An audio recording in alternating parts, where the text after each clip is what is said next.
Bienvenidas y bienvenidos a este diálogo propuesto por el Museo de la Memoria llamado Estéticas de lo Invisible, articulaciones entre arte, memoria y derechos humanos en Latinoamérica, en el marco de la Noche de los Museos 2020, en la Cuarentena del Arte, organizada por la Secretaría de Cultura y Educación de Rosario.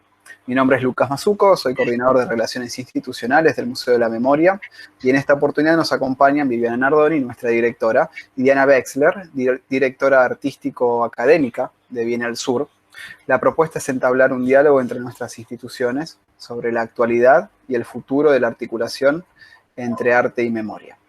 Diana Wexler es doctora en Historia del Arte, investigadora principal del CONICET, directora del Instituto de Investigaciones en Arte y Cultura Dr. Norberto Grifa y de la maestría en Curaduría en Artes Visuales de la UNTREF. Es además directora del Departamento de Arte y Cultura de la UNTREF, subdirectora del MUNTREF y profesora titular de Arte Argentino II en la UBA. Ha recibido numerosas becas y subsidios, entre otros el Postdoctoral Fellowship de Getty Foundation. En 2009 fue nombrada miembro honorario del Centro Argentino de Investigadores del Arte. Ha sido distinguida como Chevalier de las Palmas Académicas de la República Francesa en 2018 y, como ya he dicho, es directora artístico-académica de Bienal Sur, la Bienal Internacional de Arte Contemporáneo de América del Sur. Viviana, Diana, gracias por estar hoy en la tarde. Es todo suyo. Gracias. Muchísimas gracias, Lucas, y mi primer agradecimiento para Diana por haber aceptado este diálogo para nuestra Noche de los Museos Abiertos aquí en Rosario. Es un placer charlar con alguien con quien compartimos objetivos comunes y trabajos comunes también, con quien hemos participado en 2 ocasiones ya de Bienal Sur y esperamos poder participar de la próxima. ¿Cómo andás? Bien, muy bien, y muchas gracias por la invitación al diálogo, que es parte de los rituales de Bienal Sur, el establecer diálogos y el construirnos a partir de un diálogo continuo, de un diálogo sostenido. En estos tiempos hemos seguido trabajando, quizás redoblando fuerzas para poder seguir sosteniendo toda esta trama, y algo que apareció recurrentemente era esto de escuchar y de poder pensar juntos, ¿no? Pensar con el otro, pensar con las condiciones en las que estamos todos, pero también con las diferencias en estas condiciones. Sí, sí. Vos sabés que ayer estaba leyendo una entrevista que le hacen a Manuel Borja Vidiel, el director del Museo Reina Sofía de Madrid, en el diario El País de España. Y él decía, retomando una frase de Immanuel Wallerstein, que el capitalismo es una máquina, cuando pones la mano te la corta. Y decía también, haciendo una comparación entre la crisis del capitalismo y la catástrofe de la pandemia, que la crisis del capitalismo que arrancó en el 2008 es eso, una crisis, pero que lo primero que notaba él era que el recorte, el ajuste de tuercas, siempre se daba sobre el sector cultural. Y dice que en estos casos, cuando hay una crisis, los poderosos, los que más tienen, saben cómo salir de una crisis. Pero en el caso de una catástrofe como esta, nadie sabe cómo salir de estas situaciones, y que tal vez los débiles, y ahí incluía a todos los sectores culturales como nosotros, tal vez los débiles podamos tener más oportunidades.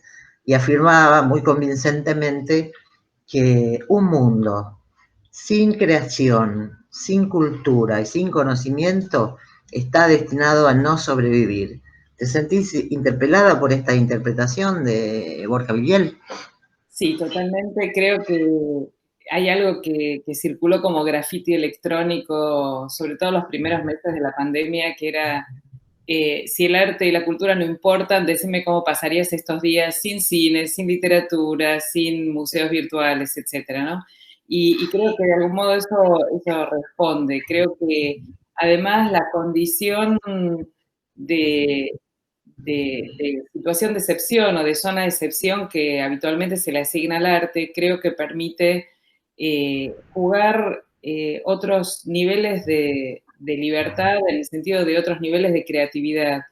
Y no me refiero al hecho de que el arte muchas veces se considera como al margen de la ley, sino justamente porque creo que las maneras que instrumentamos pensando simbólicamente son las que nos permiten pensar la realidad desde otro lugar o reconfigurarla.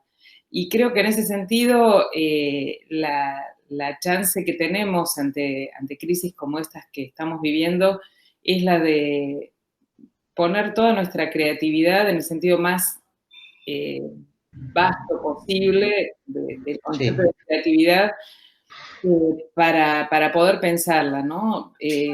Yo voy a hacer un comentario así casi autobiográfico, pero digo, un poquito infantil, pero en el que me sigo reconociendo, sobre todo en momentos críticos, que es que cuando era muy, muy pequeña me regalaron una muñeca, esas que todas queríamos, y yo la miré, le saqué la cabeza y dije, también es un baldecito.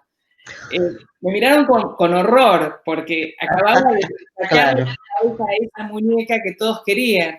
Pero el hecho de que la muñeca pudiera ser un baldecito es de algún modo la forma en que me parece que vale la pena atravesar el cotidiano, ¿no? Pensando en la disrupción. La disrupción. O sea que ustedes hicieron este año un ciclo de diálogos muy interesante, pensar, imaginar entre pasados recientes y futuros posibles, ¿no? Y vos decías allí en la introducción, lo voy a leer para no traicionar tus palabras, que en este marco en el que estamos viviendo, en las condiciones como estamos viviendo lo vital de una manera tan extraña, ¿cómo plantearse la continuidad?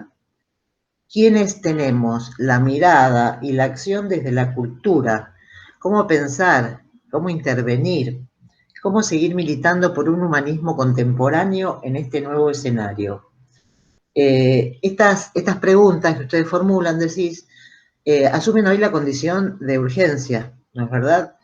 Y nos obliga a poner en juego todas nuestras observaciones, todas nuestras consideraciones sobre el escenario artístico contemporáneo, algo que siempre ha hecho Bienal Sur, pero que en estos momentos consideraron al inicio de estos diálogos como absolutamente fundamental, como un objetivo absolutamente necesario de cumplir, ¿no?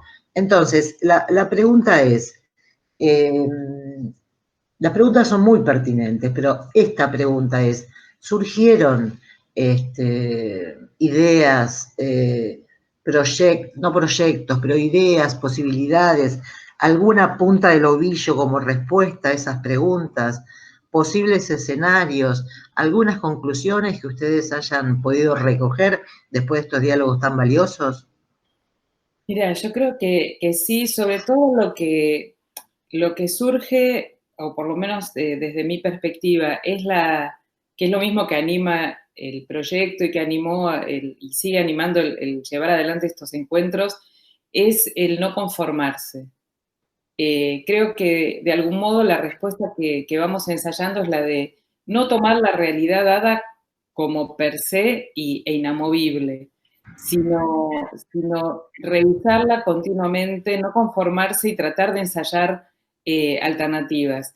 Y en ese sentido había algo que decíamos, que nos encontrábamos recurrentemente diciendo cuando empezaba la pandemia, y que yo me encontraba diciéndolo en una clase, en una charla, en estos encuentros, de me resisto a que esta sea la nueva normalidad. Incluso la noción de nueva normalidad es una noción a la que me resisto a usar. Durante estos meses, en junio, empezaron a abrir en el hemisferio norte, en particular en Europa, y empezó a circular una imagen del museo donde justamente Bertolt Brecht había ensayado, del Teatro de Bertolt, donde Bertolt Brecht había ensayado su concepto de distanciamiento, que no tiene nada que ver con el distanciamiento que estamos experimentando hoy día. Este teatro había sido rediseñado, le habían retirado butacas y habían generado una espacialidad diferente en relación con esto. La imagen era una especie de dentadura estallada, ¿no? O sea, todos esos semicírculos que van armando las filas de butacas aparecía totalmente estallado en butacas que habían sacado, en distancias que habían generado. Y esa imagen a mí me llevó a pensar otra vez en esta cuestión, ¿no? ¿Tiene sentido conformarse con que esto puede ser una condición de teatro? ¿Por qué no dejamos el teatro tal como está y ensayamos otras formas de teatro mientras tanto? O un mientras tanto que por ahí puede introducir otras maneras, pero hace falta conformarse en esta variante en donde el teatro se convierte en un espacio desgarrado físicamente. Hoy día pasaron varios meses. El sábado pasado yo tuve la posibilidad de estar en un teatro y hace 2 sábados anteriores también, o sea, distintas experiencias de ocupar los espacios teatrales, en donde si bien se había planteado el distanciamiento, no se habían retirado butacas, lo cual mantenía por lo menos físicamente el lugar. Sin embargo, todo un público amordazado con los barbijos, digo amordazado en donde la expresividad prácticamente a la distancia, ¿cómo se llama? Los actores no lo pueden hacer. Sí, sí. Había una frialdad en el teatro que no se veía en otros momentos, ¿no? Entonces, otra vez me apareció la pregunta, ¿por qué no ensayamos otras variantes? ¿O dejamos algunas cosas en suspenso hasta que se aclare? Me parece que en todo este proceso también hubo una serie de gestos que trataron de dar continuidad a la normalidad, a lo que veníamos haciendo, sin detenerse a pensar. Y creo que, yendo a tu consulta acerca de qué balance o qué conclusiones habíamos sacado, creo que otra de las conclusiones es, por un lado, no conformarse y por otro, ir haciendo camino al andar, no intentar ni dar continuidad ni dar por tierra todo, sino ver en el entre qué posibilidades hay. Sí, sí, sí, sí.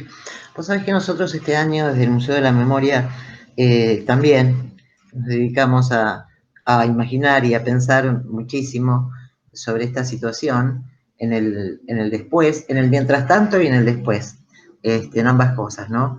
Y surgió en todos nuestros debates y charlas entre compañeros y compañeras de trabajo la cuestión del tiempo, ¿no? ¿En qué tiempo vivimos? Vivimos, hasta que llegó COVID-19, vivíamos en ese presente continuo del neoliberalismo, que es todo inmediatez, fugacidad, que no nos permite asentarnos, en lo cultural, un presente continuo de eventismo, espectáculos, proyecciones más no proyectos, y reflexionamos mucho sobre ese tema, sobre el tema de la situación límite, ¿no? De aquello que Jaspers habla, situación límite, de la que nadie sale inmune. Uno, como sujeto social, como sujeto cultural, como sujeto político, siempre es modificado en una situación límite, y por ende la sociedad o diferentes sectores sociales lo son. Y en este caso, que no sabemos cómo seremos modificados, sobre todo como sociedad, ¿qué rol vamos a cumplir los actores culturales? Nuestros espacios podrán ser espacios de encuentro y creación para formular un arte que tenga una producción de sentido contrahegemónico, algo contestatario o provocador, algo emancipatorio. Pensamos muchísimo en esas cosas, en la necesidad de retomar, obviamente, el ejercicio de las artes como habitualmente las conocemos, pero justamente esto que vos decís, darnos otras formas, otras posibilidades de diálogo, otras posibilidades de contención. Así que me sentí identificada a medida que iba leyendo este libro de los diálogos de ustedes, con todas esas preguntas y esa búsqueda de respuesta que nos hemos formulado nosotros durante todo este año, en el que también hemos llevado adelante distintos diálogos con intelectuales de otros lugares, de México, de Chile, hablando sobre estas cuestiones, ¿no? Del nomadismo, el nomadismo como condición social del presente y la necesidad de reinventarnos, pero sin olvidar, reinventarnos sin olvidar. Así que bueno, en ese sentido creo que podemos decir que hemos recorrido un camino semejante este año tremendo. En relación con esto que vos estás diciendo, que me parece fundamental, ¿no? Reinventarnos sin olvidar. Yo creo que este periodo al que asistimos también es un periodo no como para hacer borrón y cuenta nueva, no es un periodo para tener si bien siempre me gusta encontrarme con los textos de Zizek, la verdad que Zizek mostró en el arranque un optimismo enorme acerca del bien, se termina el capitalismo, y si bien podría haber sido lo que nos entusiasmara a todos, creo que, o a muchos, creo que no, tampoco iba para ahí, ¿no? O tampoco iba para así. Pero dejando de lado este nivel de optimismo, me parece que es importante en términos de recordar, recordar a distintos niveles.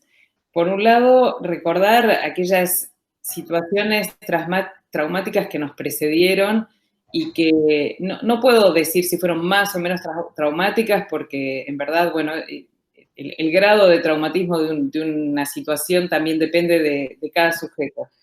Pero entre la cantidad de cosas que uno pudo ver en estos meses, estuvo el Museo del Holocausto de Buenos Aires, haciendo entrevistas a sobrevivientes del Holocausto.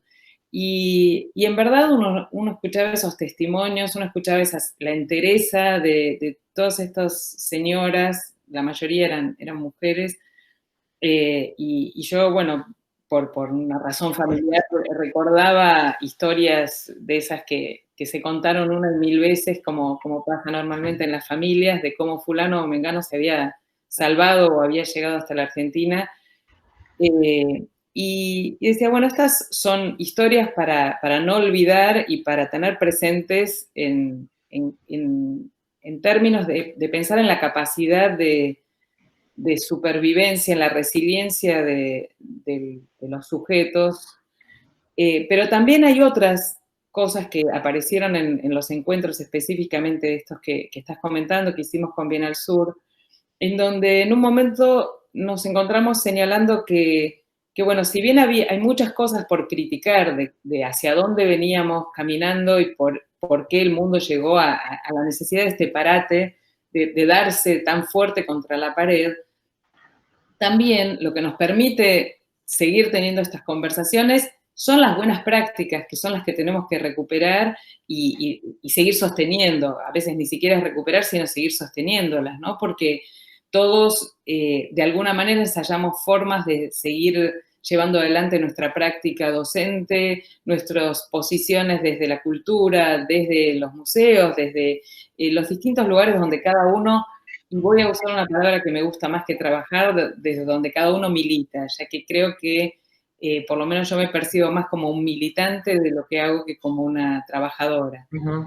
Con todo lo complejo que tiene el definir de esa manera, pero me parece que es lo que hizo que durante todo este año pudiéramos sostener las posiciones y como vos decís, bueno, reinventarlas para poder darles una presencia social distinta.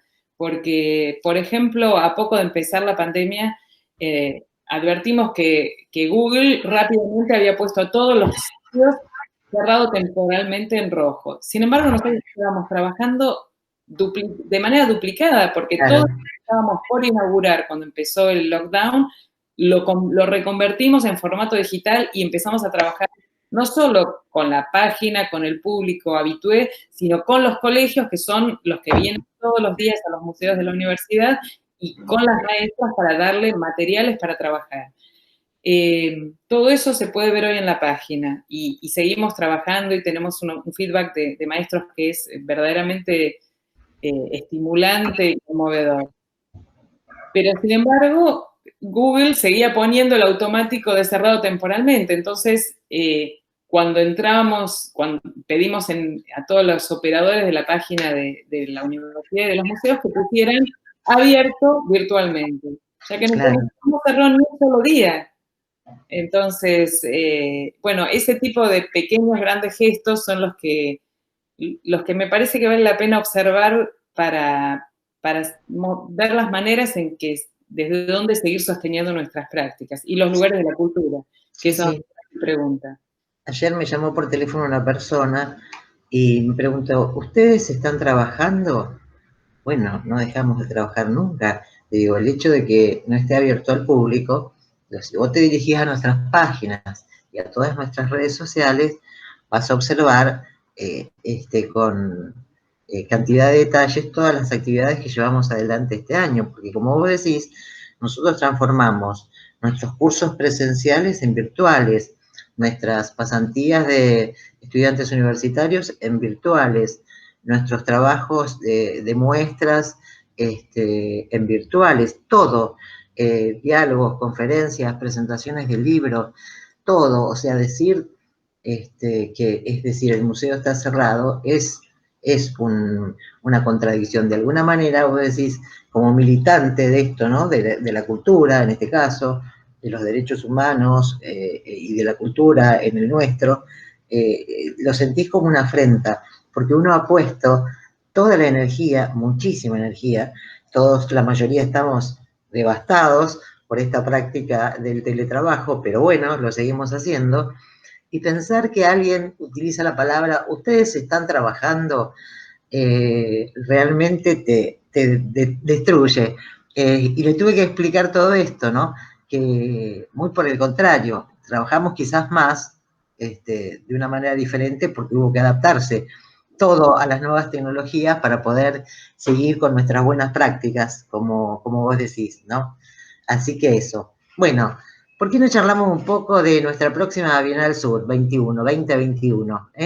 Bueno, esta fue una de las cuestiones que también repensamos, sobre todo repensamos sus condiciones de posibilidad en el primer tramo del encierro pandémico, ya que ni bien empezó a extenderse el encierro a escala global, empezaron los grandes eventos internacionales de arte a posponer sus agendas, a aplazarlas para el 22, para el 21, etcétera, etcétera, ¿no? Entonces, ahí nosotros nos planteamos, bueno, ¿qué vamos a hacer? Nosotros teníamos desde el 15 de febrero lanzado, o sea, habíamos terminado Bienal Sur en diciembre, Bienal Sur 2019, en diciembre del 19, y el 15 de febrero lanzamos el llamado abierto internacional y libre para 2021. O sea, empezábamos a transitar públicamente, por supuesto que habíamos estado entre enero y el 15 de febrero trabajando para llegar a eso.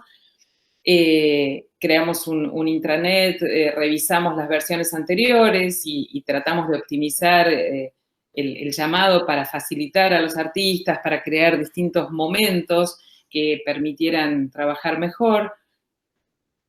Y cuando empezó el encierro y cuando a finales de abril Venecia anunció que pasaba al 22 y un largo etcétera de todos los otros eventos, y empezamos a recibir pedidos de gente que se había presentado ya al llamado abierto, que quería revisar su proyecto, por un lado, otros que querían saber si ampliábamos el plazo para poder darse un poco más de tiempo y revisar su trabajo en relación con la situación que se estaba viviendo. Bueno, ahí nos empezamos a preguntar si era posible seguir con Bienal Sur. Y ahí nos dimos cuenta que la dinámica de trabajo que nosotros llevamos permitía seguir adelante. Y esto porque una de las cuestiones que se puso sobre el tapete en numerosos diálogos fue, y que hemos oído muchísimo, fue la cuestión de hacer un trabajo situado. Trabajo situado significa trabajar con la comunidad cercana, prioritariamente respecto de, sobre todo esto es algo que apareció muy tematizado en los grandes museos de los países centrales, en donde ellos tienen un presupuesto que es muy alto, pero sobre todo que está sostenido por la taquilla, que está sostenido por la turistización de la cultura, para decirlo rápidamente. Sí, sí. Bueno, no es nuestra situación, nosotros no tenemos ese escenario, nosotros en particular, digo, los museos en nuestro país son, salvo los museos privados, son todos gratuitos o tienen un bono contribución que tiene un valor totalmente bajo y además es optativo. Por lo tanto, no es por ahí por donde viene la cuestión del sostenerse. Por otro lado, Bienalsur, como la mayoría de nuestros museos, hace de por sí un trabajo situado. Cada uno trabaja con su comunidad cercana. Nosotros el año pasado con todo el proceso que llevamos adelante con ustedes, con el Museo de la Memoria en Rosario, trabajamos muchísimo sobre un proyecto que finalmente no hicimos justamente porque pensamos de manera situada. Porque tratamos todo el alcance y el impacto que todo ese proyecto podía tener y más allá del interés, tenía una serie de problemas que hacía que no fuera el momento para llevarlo adelante. Entonces, todo ese esfuerzo fue parte de este proceso de pensar con la comunidad cercana, pensar con el horizonte cultural y de sensibilidad social de cada lugar.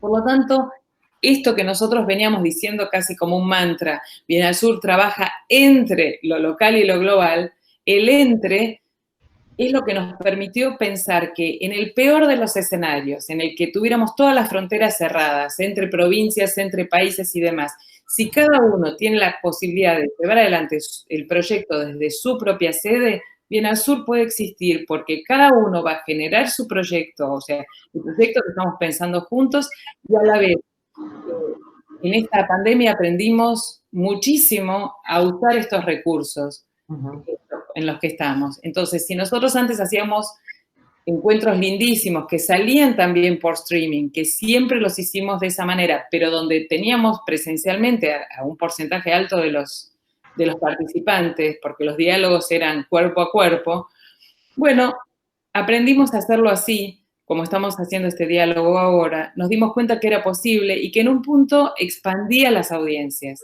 Entonces, Bienalsur tiene un mapa totalmente desarticulado de lo que son las lógicas de centro y periferia, claro. Que trabaja de manera horizontal, que altera el orden de la lógica de kilómetros, poniendo kilómetros arbitrariamente contados desde el punto cero, que es el hotel de inmigrantes, y de manera lineal, con lo cual ningún kilómetro se contrasta con ninguna compañía aérea, ni ruta, ni nada. Y esto es porque sí, para demostrar un porque sí en la lógica que nos ordena, porque todas las lógicas tienen un porque sí, o sea, los mapas están armados con ciertos parámetros que son convenciones, entonces hagamos conscientes las convenciones. Sí. Dentro de todo esto, nos dimos cuenta que había algo con lo que nosotros empezamos en 2015, o sea, 2 años antes de la primera edición, que era con diálogos públicos, con programas públicos. Entonces, ¿por qué no reforzar los dispositivos y las estrategias de estos programas públicos para que en el peor de los escenarios que Bienalsur tenga que tener un porcentaje muy alto de acciones en este formato virtual, pueda ocurrir igual? Entonces, sí creemos que Bienalsur es posible, creemos que se profundiza el costado, cuando Lucas nos presentaba, decía yo soy directora artístico-académica, y esto muchas veces lleva muchas explicaciones. Y lo académico no tiene que ver con un arte académico, como entendieron en algún momento unos colegas franceses que nos dicen, pero ¿cómo es esto del arte académico? Es el poder poner un trabajo académico en los procesos que vamos llevando adelante. Una mirada crítica, lo académico pensado desde el lugar de hacer un ejercicio crítico permanente sobre la práctica que estamos llevando adelante. Sí, perfectamente claro. Siempre nos gusta a nosotros de Bienalsur el tipo de curaduría que hacen ustedes vinculado a obras que tienen una fuerte representación en el sentido de lo político, en esas obras que impactan en la temática de los derechos humanos, todos los derechos humanos, los que tenemos y se violan, los que no tenemos y debemos conseguir todos. Y hay una mirada especial sobre ese tema desde ustedes, ¿no? Absolutamente. Y hay una mirada especial desde el momento en que Bienal Sur se presenta diciendo que reivindica el derecho a la cultura, que es uno de los derechos humanos. Y como tal, creemos que es el derecho que contribuye a dar visibilidad a otros derechos. Por eso, esa inscripción tan fuerte en espacios de memoria como el que vos dirigís, entre otros, por eso el lugar de la memoria, el lugar del derecho al tránsito, el derecho a la identidad, forman parte casi inalienable de todos los proyectos de Bienal Sur. En algunos está absolutamente centrada en eso, en otros la atraviesa, pero creo que no hay un solo proyecto de Bienal Sur que no se confronte con estas cuestiones, porque creemos que es lo que nos da sentido.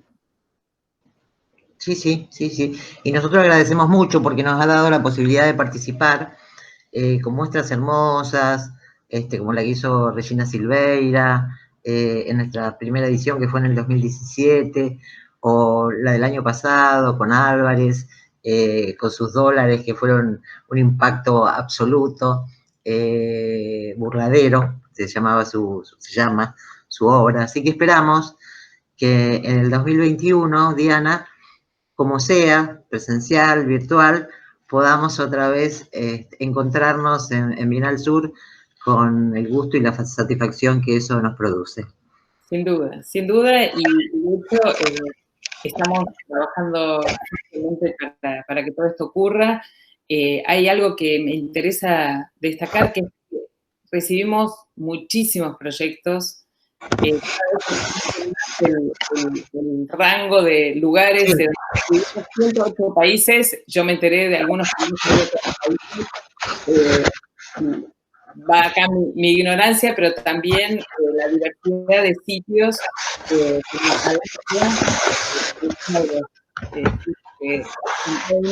está cerca de Finlandia, y que de allí recibimos tres proyectos, pero esto para poner como un ejemplo extremo de esta diversidad, pero también lo que quería poner en relieve es la riqueza de proyectos que recibimos y en términos de problemáticas y en términos de calidad.